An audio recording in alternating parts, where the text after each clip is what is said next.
Wala ka bang trabaho? O gusto mong kumita ng malaki? O hindi naman kaya gusto mong makapasok sa iyong dream company? O ngayon, meron ka ng trabaho at naghahanap ka lang ng part-time job at gusto mo lang magkaroon ng extra income? Op, bago ang lahat, narito ako upang ituro sa inyo ang 5 skills na dapat meron ka upang maging successful ka sa iyong gustong larangan at sa iyong gustong mapasukan na trabaho. Okay? Kaya mamaya, meron din akong sorpresa para sa inyo. Kaya wag niyong i-skip yung video. Okay? At ayan, tara, simulan na natin to.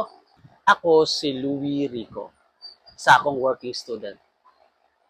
Estudyante sa umaga, call center sa gabi. Sa totoo lang, mahirap pagsabayin ang pag-aaral at ang pagtatrabaho. Kaya shout out sa mga kapwa ko working student dyan. Saludo ako sa inyo at padayon lang tayo Wow! Kaya naman ngayon, narito ako upang ituro sa inyo kung ano nga ba yung 5 skills na meron ako at kasalukuyan ko itong ginagamit na napapakinabangan sa aking pag-aaral pati na rin sa pagtatrabaho. Magbibigay rin ako ng mga halimbawa kung ano ang mga ito. Okay? Kaya tara, punta na tayo sa top 5 agad. Top 5, technical na kasanayan o technical skills. Sa technical skills, nakasalalay ito sa depende sa kung anong larangan ka nakapaloob. Ang technical skills, ito yung ating kaalaman sa mga technical na aspeto, kagaya na lamang ng pag-alam ng mga software o application o hindi naman kaya kagamitan, instrumento na applicable or nakadepende sa larangan or industriya kung nasan ka man naroon. Ngayon, for example, sa medical field, gumagamit sila ng mga aparato, maagamitan upang makapaggamot ng pasyente, pati na rin eksperto sila sa kung ano nga ba yung i-prescribe nilang gamot para sa pasyenteng nangangailangan. Ngayon, sa bilang gurong nagsasanay, kailangan maging efficiente ako sa paggawa ng aking mga presentation, paggamit ng technology, pag-integrate ng technology at paggamit ng mga apps sa pagtuturo upang mas maging effective yung gagawin kong pagtuturo. Sa kabilang banda naman, bilang isang call center, kailangan maalam ka sa mga software na ginagamit. Ako ay very well trained when it comes to using those software na dinevelop para mas ma-help namin or ma-utilize yung mga tools na yon at kagamitan para matulungan ang mga customer. Bawat concern ng mga customer kailangan ma-resolve. Isa yun sa mga metrics bilang isang call center. Kaya napaka-delicate na matutunan ang technical skills, technical na aspeto ng isang bagay or ng isang profesyon upang mas maging epektibo kang professional or dalubhasa sa larangang iyong pinipili o balak hahakin. Kaya ngayon pa lang, sa mga naghahanap ng trabaho dyan, marapat na lamang na kayo, ngayon pa lang ay nagsasaliksik na ng mga maaaring yung gamiting mga tools or kagamitan o instrumento sa iyong pipiliing larangan. Kaya down na tayo ngayon sa top 4. Top 4, ang problem solving skills or kasanayan sa paglutas ng problema. Ang kasanayan sa paglutas ng mga problema, ito ay ang ating kakayahan or abilidad na alamin or mag-isip ng mga posibleng solusyon sa isang problema. Okay? At ito rin yung ating kakayahan na katuparan yung ating naiisip na solusyon na pinaka magtatagumpay. Itong ating pagiging critical, ito yung pagiging critical ng ating pag-iisip upang mag-resolve tayo ng mga problema. Dahil nga, di ba, sa mundong ito, napakaraming problema at kung ikaw ay isang problem solver, matuturing ka na isang asset. Matuturing kang isang asset ng isang kumpanya or matuturing kang asset ka mismo sa iyong buhay. Kaya malaking factor na meron kang kakayahan na mag-resolve ng mga problema, kakayahang kilatisin ang problema at kakayahang mag-generate ng mga posibleng solusyon sa iyong mga problema. Kaya naman, ayan ang ating top 4, ang kakayahang magresolba ng mga problema. Kaya ngayon, dako na tayo sa top 3. Top 3, ito ang time management skills. Ito ang iyong kakayahan na i-prioritize ang iyong mga gawain o tungkulin. At gawin ito sa takdang oras o sa ibinigay na deadline.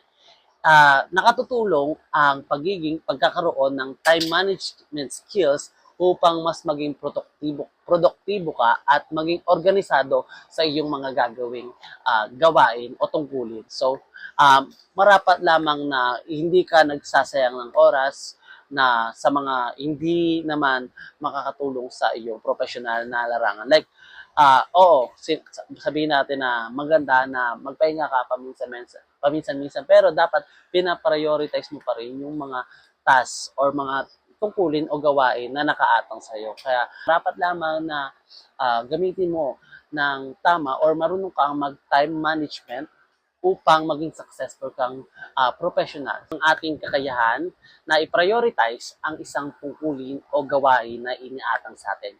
Gawin ito sa itinakdang oras o sa ibinigay na deadline. Napaka-importante na magkaroon ka ng time management skills sa kahit anong larangan man na iyong napili. Dahil ang time management skills ang tutulong sa iyo upang mas maging produktibo ka at mas organisado. Dapat na isaalang-alang mo ang iyong mga gagawin upang hindi ka magkaroon ng missing na mga gawain.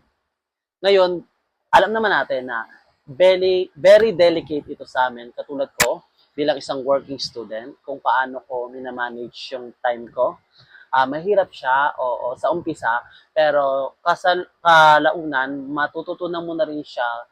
Naturally, matututunan mo siya dahil tuturuan ka ng panahon siguro. Tuturuan ka ng panahon upang mas maging madali sa iyo yung mga bagay-bagay kung paano mo ba i-manage yung time. So, oo, kailangan mong i-prioritize yung mga gawain mo upang hindi ka mahuli. Dahil kapag nahuli ka, maaaring magdulot ito sa iyo ng masama. Ngayon, kagaya na lang ng pagkakaroon ng mga missing projects na mga oportunidad na maaaring mamiss kung hindi ka magiging on time, kung hindi ka magkakaroon ng time management skills. Kaya narapat lamang na pagtuunan mo rin ng pansin kung paano mo i-manage yung time mo. Magkaroon ka ng calendar, alarm, kung saan ma-utilize mo yung oras mo. Hindi ka nagsasayang ng oras. Kumbaga, yun lamang. So, yun, bilang isang call center, mahirap siya. At bilang isang estudyante, mahirap siya dahil nga pinagsasabay ko yun. Pero, padayon lang tayo, mga working student dyan, katulad ko. Down to top 2. Top 2, leadership skills. Leadership skills, ito ang iyong kakayahan mag-inspira ng ibang tao. Marami sa mga leader ngayon ay nakaka-inspire. Nagbibigay sila ng inspirasyon sa iba upang mas pagigihan, lalo na ng kanyang mga nasasakupan. At kakayahan din ng isang leader na mag-motivate ng ibang tao upang mas galingan sa ginagawa niya. Ngayon, kung meron kang kakayahan ng isang leader or leadership skills, maaari kang ituring na valuable asset ng isang kumpanya. At maraming kukuha or magkaagusto sa iyo bilang bilang isang professional sa isang larangan.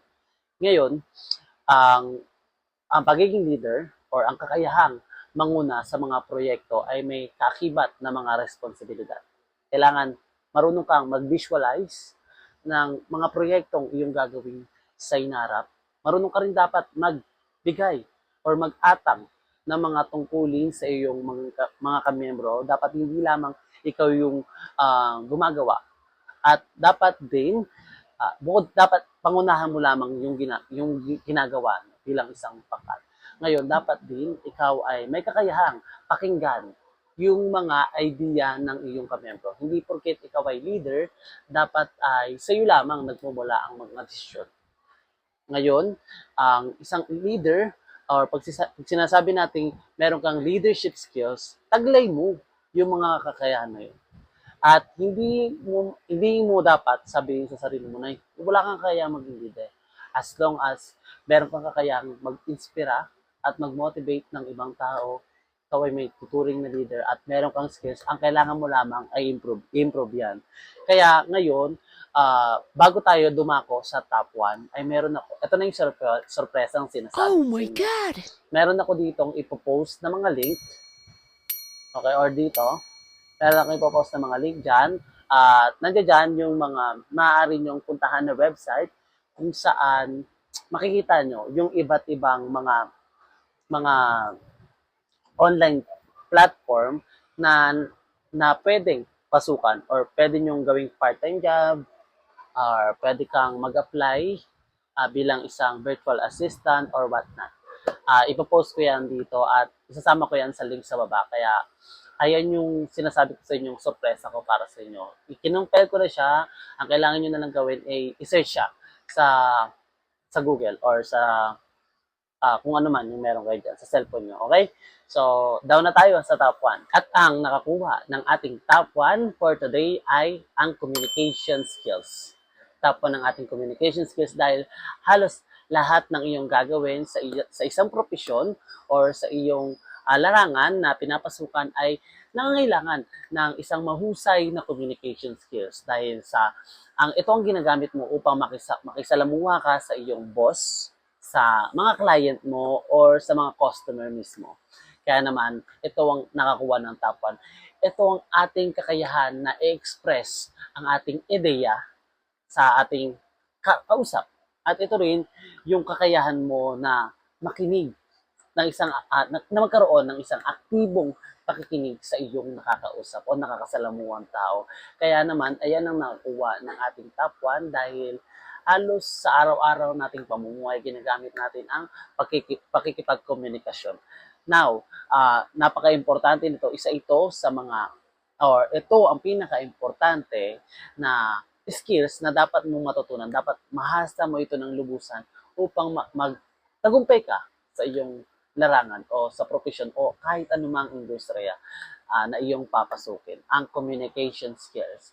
Kaya, to wrap it up, so ang ating top 5 skills na dapat meron ka ngayong 2025 upang magtagumpay sa iyong profesyon o larangan na gusto mong tahakin ay number 5, ito ay technical skills. Number 4, number 4 natin ay tinatawag na problem solving skills. Number 3 naman, time management skills. Number 2, leadership skills. And number 1, and last but not the least, will be communication skills. So, once again, ako nga pala si Louie, isang working student, call center sa gabi, estudyante naman sa umaga, na nagsasabing patuloy lang tayo magsumikap para sa ating mga pangarap. That's all for today. Thank you so much for watching and don't forget to hit subscribe and push the like button. Okay? And also mag-comment ka kung ano man gusto mong itanong sa akin. Okay? Para maisama natin yan sa mga susunod ang ating mga video. Okay? So, once again, ako to si Louie. Bye-bye for now. Thanks a lot.